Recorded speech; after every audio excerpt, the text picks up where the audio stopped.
Good morning and welcome to Morning Brew on Labour Social. It is Monday, the 11th of March 2024, and I am Graham Hughes. Nice to see you. Graham as punctual as Goddo this morning. I know Goddo never turns up, and I actually do. Oh, spoilers. I was just getting a graphic for the page that I thought would be it's probably going to be too small for you to read unless you're watching it on a big 4K massive television, but we'll come to that in a moment. First of all, we're going to be talking about the picture, the picture that was put out by the royal family because they thought that would be a good plan to put it out as a picture. Because we haven't seen the Princess of Wales, who's Kate Middleton, I think, or was Kate Middleton. It's not Kate Windsor, I guess, or something. I don't know. Kate Saxberg, Gotha, Coburg. Anyway, the point being is that we haven't seen her for a few months, and so fevered speculation has arisen. As a response to this, they thought, well, we'll put out a nice picture of her with her kids for Mother's Day, which was yesterday, which is nice. You know, nice to have a little picture sent out by the royals, the one who doesn't speak, the Kate who didn't bark, because she's not allowed to. I don't know what the rules are. I just know that it's just a bit weird. It's all a bit weird because we haven't heard from Kate for a long time, and then they put out this picture. And look, I don't want to get into fevered speculation on what's actually going on and whether Kate has something seriously wrong with her. She did spend 2 weeks in the hospital. What I want to talk about a little bit is just like this idea that the people in charge think they can get away with it. They think they can just send out an image that is clearly photoshopped and go, here you go, plebs, enjoy, and think that no one's going to notice. Like, if it had just been a case of, this being a private family and the dad of the family takes a picture with the new Google Pixel phone that allows you to choose the best shot essentially it can change the heads of the people in your picture. If you take multiple shots, it'll take the best take of each one. So if there's one where someone's blinking or grimacing, it'll be replaced with someone who's smiling. Maybe they'd be, someone would use that and then put it onto Facebook. Who cares? Doesn't matter. But this has gone through a professional, paid, very well paid agency that manage the PR and the social media for the royals. And I don't really get what they're getting paid for. Like, all of them should be fired tomorrow, today, not even tomorrow, today. They should be fired for this. To allow an image to go out, which is so clearly digitally manipulated. And I showed the image to Catherine this morning, and she said, well, I wouldn't notice. And I said, well, yeah, but I use Photoshop every day. Every day of my bloody life, I have to use Photoshop. Still don't understand why you have to place things in the press to tick. Drives me up the bloody wall. But the point is, I've been using Photoshop now for 25 years. 25. Oh my God, I'm old. So, like, I can spot the stuff that is obviously Photoshop. So it's not just like a misalignment of a hand or something. We're talking about like the hair on one side of Kate's face. Head, I guess. Yeah, face. Is hair from her head. It fades out. It's not crisp on the edge. It fades out. And it's just a bit like, in this era of fake news, digital manipulation, AI, we're all really becoming hyper aware of this stuff. And it's probably a good thing. Look, don't get me wrong. It's probably a good thing that people are noticing this and having it pointed out to them. Oh, look, that's been manipulated, because we need to know this. We need those tools in our armory for the onslaught that's going to be the elections this year in America and the UK. Because if you think that they're not going to use AI to manipulate the outcome of these elections, you sweet summer child. Oh, if it stops raining, we'll go skipping in a meadow somewhere together. But in the meantime, in the real world, we've got to have a look at this and go, why are people who are so, on the upper echelons of society, the richest people, the most powerful people in this country, why are they so crap at everything? Like, why can't, like, King Charles sign a bloody document without whinging about the pen? Why can't they just take a normal family photo and just send it out like normal people do? Maybe use an Instagram filter, just to make it, just to change the brightness and contrast a little bit. Color grading. Let's color grade it. But now, I mean, the royal family is a swirl of rumor and innuendo at the best of times. I mean, there's lots of people who still think that Princess Diana was improbably assassinated. Because, if they took her out, then people will stop talking about her. Because she's far too famous. Fed up with people talking about her. She's stealing all the limelight from Charles. We need her out the picture. Okay. It was different in Diana's day when she had a complicated birth and her nose changed shape. That's a good point. Diana did have a nose job in the 1980s. Same game and better products. Still trying to understand what was actually changed, if not slightly, to make light better or bring out features. There's a picture, which I should have brought up actually, which has like circled every problematic bit of the photograph, and there's about 15 of them. Like, it's not just one thing; it is a multiplicity of issues with the photograph, and it's been clearly mucked around with on Photoshop, which is, it's not great, is it? It's not great. Anyway, so a couple of other things I wanted to just cover quickly this morning. First of all, Refuck, the party that is the Reform UK party, led by privately educated man of the people, Richard Tice, working class millionaire, Richard Tice, one of them. Oppenheimer won at the Oscars last night.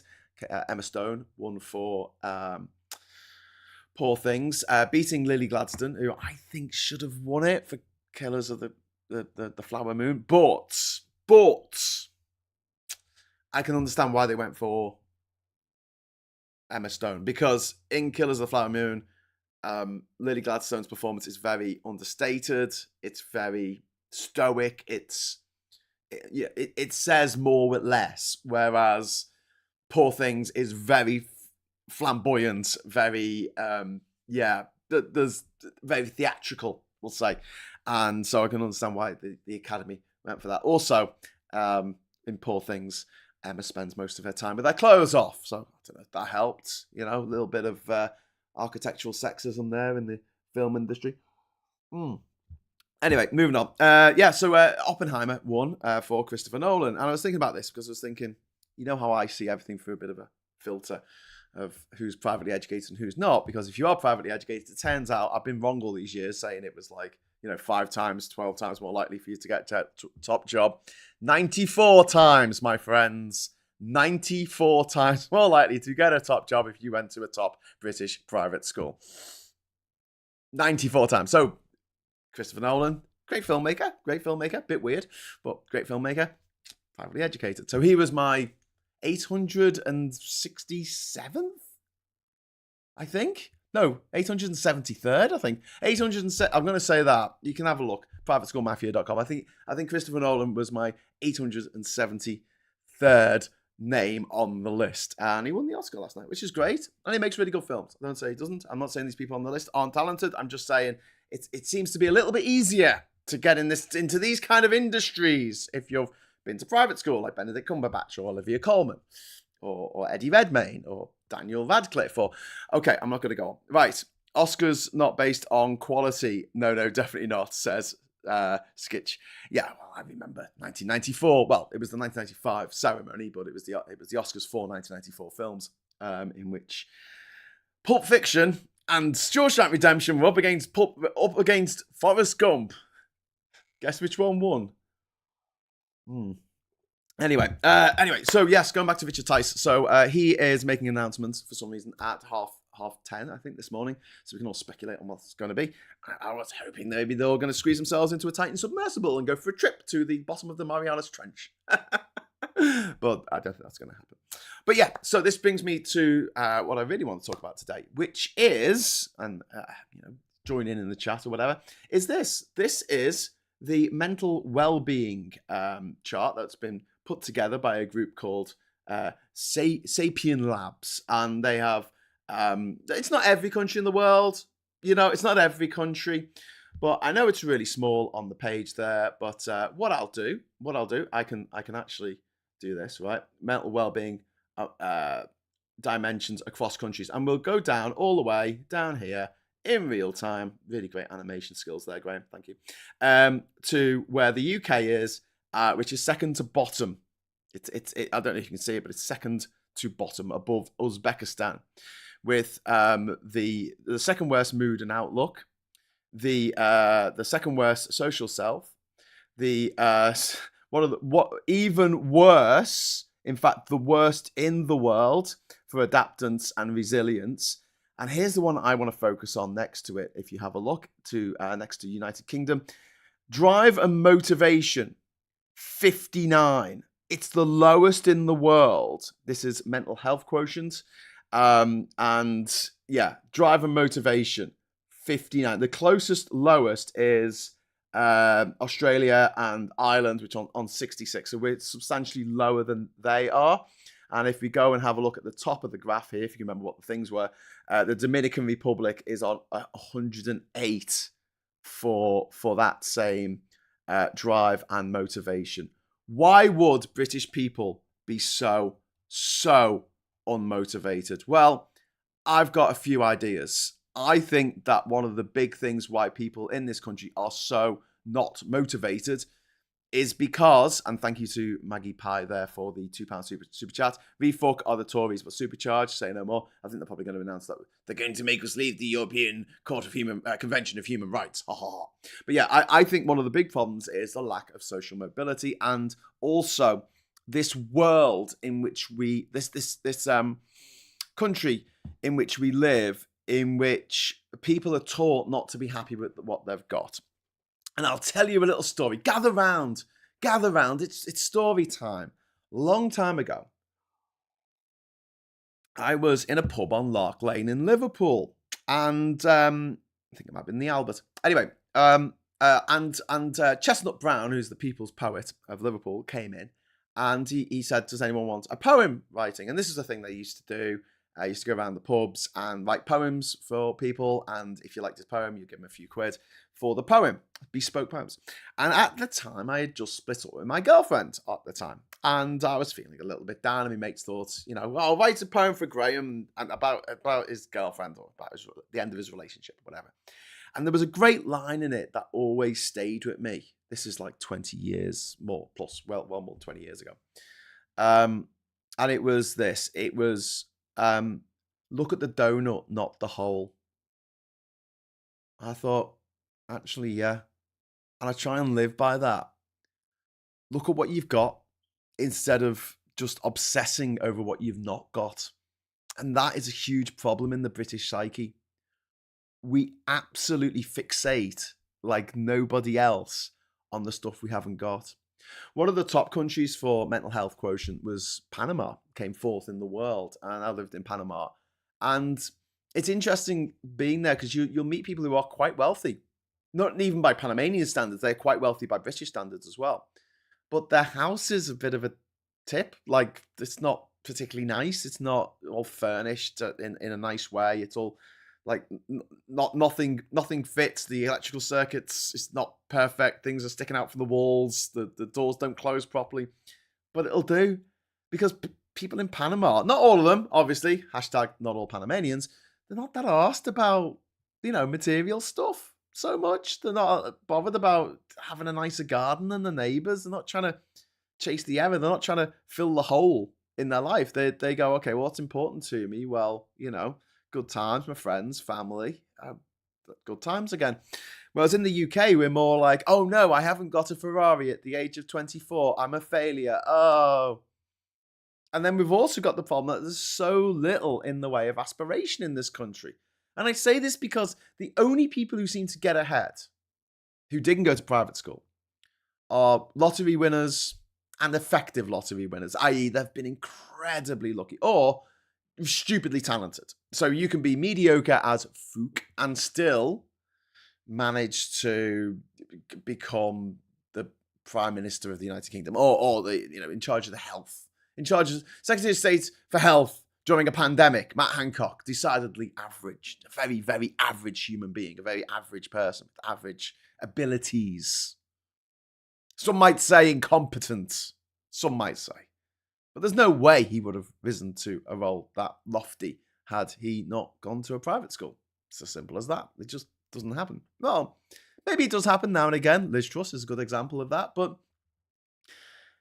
it's a bit like winning the lottery. It is a 1 in a million or 1 in 30 million, I think the lottery is these days. So, yeah, I can see why people in this country, they've got these sort of lofty ambitions, things that they want to do, and then they see that everyone who gets to do that stuff, everyone who gets to write poetry for a living, gets to make movies, gets to present things on television, gets to go on gets to make travel shows, traveling around the world, followed by 3 Land Rovers full of filming equipment. That would be nice, wouldn't it? And then they try in their 20s maybe, or even in their 30s, or some of us are still trying in our 40s to get on the first rung of that ladder. And no matter what we've done, no matter how good our qualifications are, no matter how much experience we've got, you know, and I know, that if Tarquin or Guinevere turns up from the posh school, they're 94 times more likely to get the job. Also, the weather's a bit crap here as well. So, yeah, I'm going to jump into the comments in a moment, but one of the other things that I want to mention before I do that, which is relevant to the comments, is I think another big problem is the breakdown of community. So where I was living in Panama, everyone knew each other. In Bocas del Toro, everybody knew each other. You know, it was a small town, but it was not too big. It wasn't too small, and people looked out for each other because they all knew each other. Mostly because most of them were related, because there was only like 5 families that ran the whole place. But that's another story. But yeah, basically speaking, people got, we're more focused on community than they are in the UK. I'm not saying everyone was. Hashtag not all Panamanians. They're not perfect. Not perfect group of people by any stretch of the imagination. But, their mental health is a lot better than ours. It's a lot better than ours.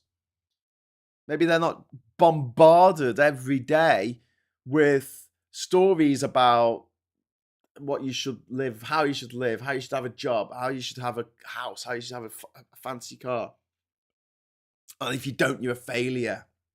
Oh, you got to get the bus, have you? Oh, well, you're a failure then. I'm like, I get the bus. I mean, it's not like I get on the bus and suddenly they come and take my 2 Guinness World Records away from me. Doesn't happen. Also, when you do get 2 Guinness World Records, they don't turn up with a big novelty check for £1 million, unfortunately. Although that would be good. But yeah, so you've got that, but also without the support of a community around you, it's very difficult to get on in life. And this is why I see people who are jealous of the Jewish community. Some people are jealous of the Islamic community in this country. Why? Well, because if you're growing up Jewish and or you're trying to go into business or you're trying to do something in life, you'll probably know a doctor. You'll probably know someone personally who can give you a loan to start a business. Whereas if you're not, because people don't go to church each week, because those pillars of our community have broken down, people don't know one another, except these like virtual relationships that we have online, which are a little bit weird and a bit tenuous. You would walk out on someone for posting something that you disagree with in a way that you would not walk out of someone's life if you went down to the pub and had one, strange word about what the government's doing or whatever. You just wouldn't. Those relationships that we build online don't have the same sort of, gravitas is the wrong word, depth that the relationships that we have with people that we know, IRL, do. And it's one of the reasons why when I set up Labour Social, one of the big things I wanted to do was each month have a actual in-person meetup. Unfortunately, we've not been able to do that just because of logistics and the amount it costs, basically. But it's something that I do want to start doing, maybe as soon as next month, because it'll be the 1 year anniversary of us starting the channel. And it's also been important to me why, when we have contributors to the show, contributors to this channel, I make a point of trying to meet people in real life, meet up with Phil, meet up with Marina, meet up with Supertansky, or Aid, or anyone else who comes on the channel. I want to actually get to know them as a person, not just as a person that you watch on the internet. And having more Labour social meetups would also help, meet with you in the chat and say thank you, and maybe buy you a beer for all the wonderful messages you've sent. And the super chats, which there's one here from Johnny Copperhead. Thank you very much, Johnny. Did that ghoul Thatcher say there's no such thing as society? What a psycho. Yeah, she said something like that. She said something along those lines. Because the Tory way is very individualistic. And this is interesting because when I was talking to a friend of mine who's a bit more Tory than I am, he's not going to vote for them in this election. Oh my God, no, he's not. But in general, he's a bit more right wing. And it was interesting talking to him about the problem that we have with, say, bad health in this country.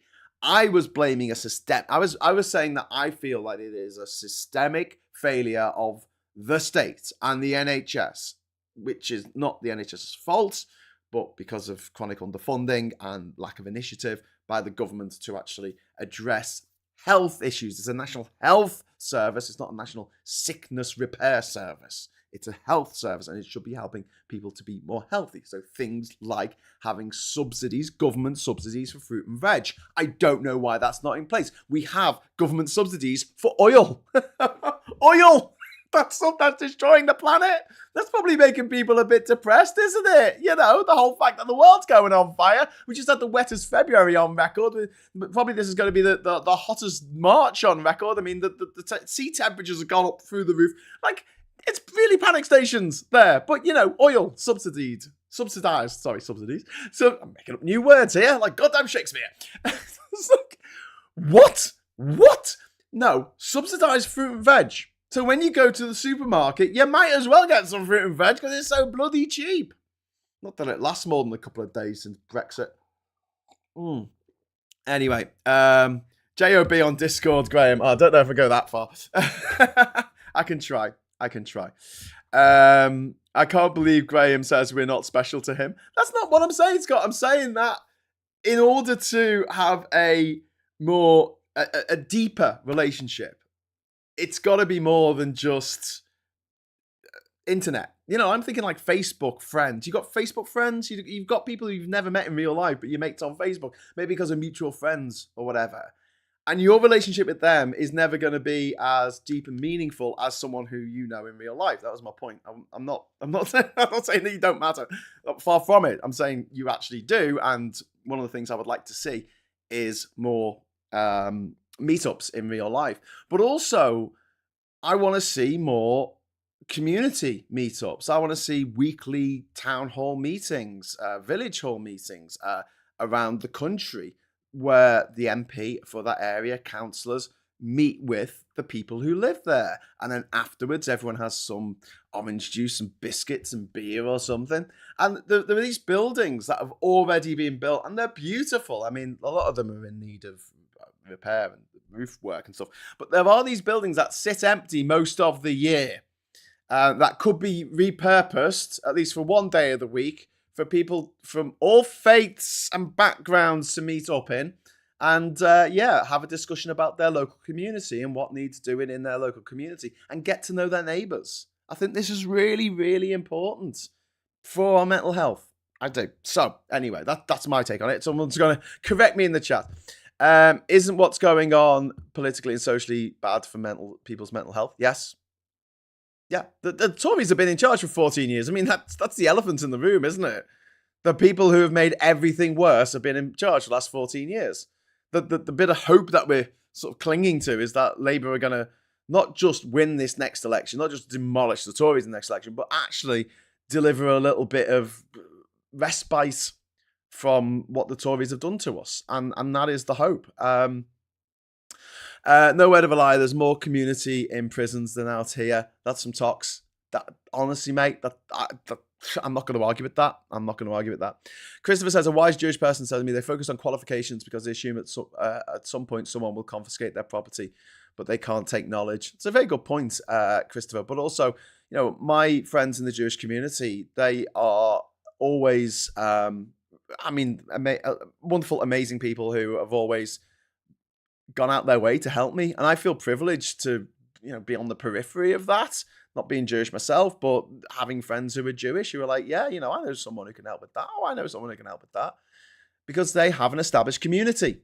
It's not that they run the world. That's a toxic conspiracy theorist myth. But yeah, I mean the same with people who are Muslim. Also, other groups like I guess Christians as well, to a certain extent. They get to know their neighbours a lot better than the rest of us because they meet up each week in church. But we don't do that. We don't have town hall meetings. Well, we might have in some areas, but not in all. And so people don't know their neighbours. And I think that is a huge issue when it comes to just people's general mental well-being. I think we'd all be a little less anxious when we leave our homes if we knew that our neighbours were just, keeping an eye out. And if anything funny was going on, they'll, give us a call and say, hey, there's something going on in your house. You need to get back here. It's just a little bit of, But yeah, I mean, there's loads of layers to this. I can't just point to one thing. Like, it's all Brexit's fault. It's all the Tories' fault. But I think this has been built up for a long, long time. And I'm particularly... I've mentioned this before about the fact that Bhutan puts happiness very, very as an important thing in the national. They see it. Oh, sorry. They see happiness as a more important factor in the well-being of their country than the economy. It's more important that people are happy to the people who rule Bhutan. And I would like to see that. I would like to see us not talk so much about maybe, I'd like our economy to be doing better, to be honest with you. But when you see Boris Johnson going, we're going to build a world-beating bridge. We're going to beat a world-beating HS2. How did that go? We're going to beat a world-beating vaccine. I don't want to beat the world in that. Let's beat the world in happiness. Let's be the happiest nation in the world. Let's do things to make people happy. I can't do much about the weather, but there's some stuff that you can do indoors that's quite fun. But also, I think that we've got to think about our relationship to work. Obviously, I'm a big proponent of universal basic income, and I would like people to work in jobs that they want to do or they think are worth doing because of the amount of money they get. Someone's going to have to do some of the icky jobs still. But the idea that everyone has to have a job and everyone has to get paid for a job when the job that you can get, I've said this a million times, it doesn't make any sense to me that you can do your own dishes. That's not a job. Go round to your neighbours, do their dishes, be given a tenner, and that's a job. What? Hey? Look after your own kids, not a job. Look after someone else's kid, totally a job. How? What? It's the same thing. You're literally doing the same thing. Bizarre. What a strange world we live in. So, if we can just regard the fact that you look after your children as your thing that you do, let's call it a job, even though you don't get paid for it. And then anything you do on top of that, you get paid for. After you get your universal basic income, which would change everything. It really would change everything, because one of the reasons why the old boy network runs this country with an iron fist, it's not just because they all know the secret handshake that you need to do. I just dropped something.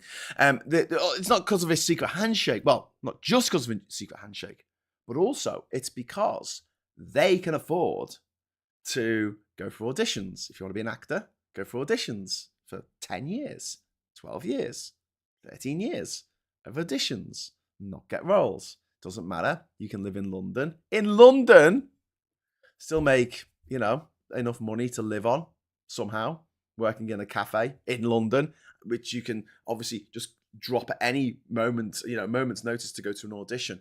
You can't really do that if you've got no ancestral wealth behind you, no no bank of mummy and daddy. You just can't. I mean, well, you can, but it's bloody difficult. It's bloody difficult. That's why so few people do it. If you want to go into politics, okay, you can be an intern. Work for a year for no money in London. There's a filter for you. There's a glass ceiling. Okay, can you do it? No. And the Tories go on about diversity because we do have the first Hindu prime minister, and we have a Buddhist. We had a Buddhist as our Home Secretary, Suella Braverman, worst Buddhist ever. We have people of colour, and we have people of different faiths on the Tory front bench, which is great, but they all went to private school. So it's almost like they have a equal they have an equality quota to adhere to, and they're like, oh my god, this person went to private school, so we want them, but also they're from an ethnic background. So that ticks all the diversity boxes, but it doesn't, because the vast majority of us don't go to private school. I'm just saying. Right. Congrats to Killian Murphy, also went to private school. That's from Cathal. Thank you very much for the super chat. I will be adding Killian after this. It'll be my 874th name on the list. Johnny Cophead, thank you very much for the super chat as well. I blame Thatcher, but having said that, I blame Thatcher for everything. I love the fact that last week, dear old grandmother, someone's little granny turned up to the statue of Margaret Thatcher, and she stood in front of it in awe of this woman, this Iron Lady, who led Britain through World War III, well, the Falkland conflict, and won 3 elections for the Tory party and destroyed the mining communities across Durham and Yorkshire. She was just wonderful. She was just a wonderful. Anyway, she wrote "bastard" on the plinth of Margaret Thatcher's statue. Little old lady wrote "bastard" on the plinth, and I love that. I'm not telling people to vandalise stuff, but yeah. Just saying. I thought it was quite cool. Anyway, so moving on. I can't religion is a childish toy. There is no sin but ignorance. Philip Marlowe. Listen, as I've got older, I've got less militant in my atheism. I think that if it makes people happy, great. But I draw the line at Christians in America saying to people that they can't have abortions because it goes against their Christian God's teachings. And you're like, well, I'm not a Christian, so why are you telling me what to do? They're rules for you to live by, not rules for me to live by. So, yeah. All drama schools are private. Well, yeah, that's also a problem. But I mean, there's in America, there's more social mobility. However, if you want to be an actor or an actress, you better be good looking. At least in Britain, you can be an absolute minger and still make it as an actor. Whereas in America, it's like, that's why their actors aren't as good as ours. To be fair, to be true, just to tell them. Anyway, moving swiftly on, we're going to have a quick look at the papers because I'm 7 minutes over already, and I wanted to have a look at the papers today because it is quite funny. We've got the photo was doctored there, but the Daily Mail, this is the old cover, and it says this joyous. Sorry, this is not the old cover. This joyous Mother's Day snap was meant to be the reassurance we needed, but it was all backfired. But then some of the other papers hadn't updated their cover. So first official pick after op. Thank you from the Mirror there, and we'll get tougher with work shy to cut tax. I hate that expression. Work shy. Like from the people who run the country. From Boris Johnson calling people work shy. How's that biography? Oh, how's that biography of William Shakespeare going, mate? How's that going? Work shy. Faulty IT. There you go. Yeah, The Independent. The photo says, "Kate thanks nation for support." First official picture since surgery. Obviously before they knew that it was doctored. Am smiles better on the front of the Metro there as well. And Apple facing €500 million streaming fine for, antitrust fine for blocking music streaming rivals. So there you go. What a lovely story. So anyway, I better get going because I've gone over time and I'm sure you have things to do with your day. But like I say, in general, we need to be more mindful of each other's mental health and understand that people are going through stuff, and you might not realize that, but you might make something that you think is a reasonable thing to say or innocuous, and people take it another way. And I know it's difficult. I know it's a minefield, but I'll just give you one example. Please don't share horrific graphic images from wars. Please just don't, because some people do. Or animals being abused. All right, please don't share that stuff, because I know what you're trying to do. I know that you're trying to raise awareness of this horrible thing that's happening, but you don't know the mental state of the people seeing that picture, and you might inadvertently add to the body count by sharing it. So don't. Okay, be kind, be there for each other. And in that spirit, I'll be heading over to the Discord server now for the first time in bloody ages to go for a bit of a James O'Brien listen along. So if you want to join me for that, head over to the Discord server, which you should have access to if you are a Labour Social Patreon or YouTube member. Okay, big things this week. Got a couple of big interviews coming up this week, which hopefully you'll be involved in. So watch out for that. I don't want to announce anything until it's all confirmed. But as soon as it is, you will be the first to know. So thank you very much for the chat and the super chats. Give us a like on the way out. It's always a good move. Feed the algo. Feed the insatiable algo. And until next time, I'll say hello, good evening, welcome, and goodbye.